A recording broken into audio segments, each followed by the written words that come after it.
Hello friends, তো দুপুরের টেবিলটা শেয়ার করব। আমি তো যা করি সবই শেয়ার করি, আমি যেহেতু ডেলি ব্লগ করি, ঠিক আছে। তো কথা হচ্ছে কি বলতো যে আমি সকালবেলা তো চাউমিনটা করেছি, সেটাও আমি ভিডিও করেছি। আজকে বৃহস্পতিবার, সেটাও আমি ঠাকুরের এটা করেছি, সেটা আমি গোপালকে, আমি প্রথম যখন ভিডিও করি তখন আমি গোপালকে দিয়ে শুরু করি, যেহেতু ওই জন্য গোপালের পুজোটা মাঝে মাঝেই আমি শেয়ার করি, ঠিক আছে। একঘেয়েমি হলেও হয়তো তোমাদের ভালো লাগে না লাগে। দেখো, আমার একটা উস্কো ফুস্কো ভাব, আমার প্রচণ্ড ঘাড়ে ব্যথা হয়েছে বলে আমি চুলটা আঁচড়াতে পারছি না। তাহলে বলবে যে দিদিভাই তোমার তাহলে ফেসটা না শো করাতে পারতে। তো আমি আবার কেমন জানো তো, সবসময় না ক্যামেরা একদম ফ্রন্ট, মানে ওপেন ক্যামেরা এরকমভাবে ছাড়া আমি কথা বলতে পারি না।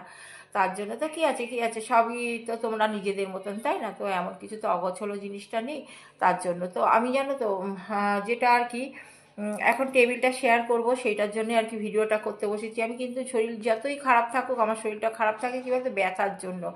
আর এই কিছুদিন হচ্ছে বিকেলবেলা বিকেলবেলা একটু মানে আমার জ্বর জ্বর আসছে, গাটা জ্বালা করছে, ভীষণই কষ্ট হচ্ছে। এখন বিকেলবেলা থেকে ভিডিওগুলো সমস্ত তৈরি করে আবার গুছিয়ে দেওয়া, কী করে দেবো একটা টেনশন থাকে।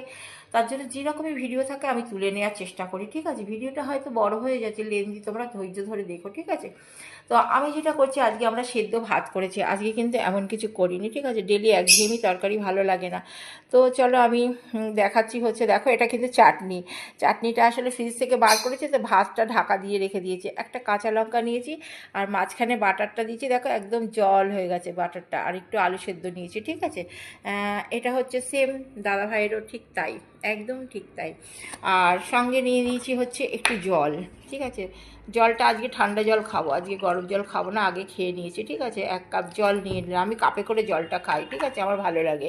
আর নিয়েছি হচ্ছে এখানে ডিম, 4টে ডিম সেদ্ধ।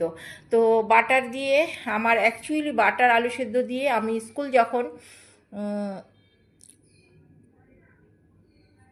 স্কুল লাইফ যখন আমার ছিল, অনেকেই খায় ঘি বাটার দিয়ে, একটু সিদ্ধ দিয়ে তোমার ভাত খেয়ে চলে যাওয়া, এটা কিন্তু সবারই অভ্যাস আছে।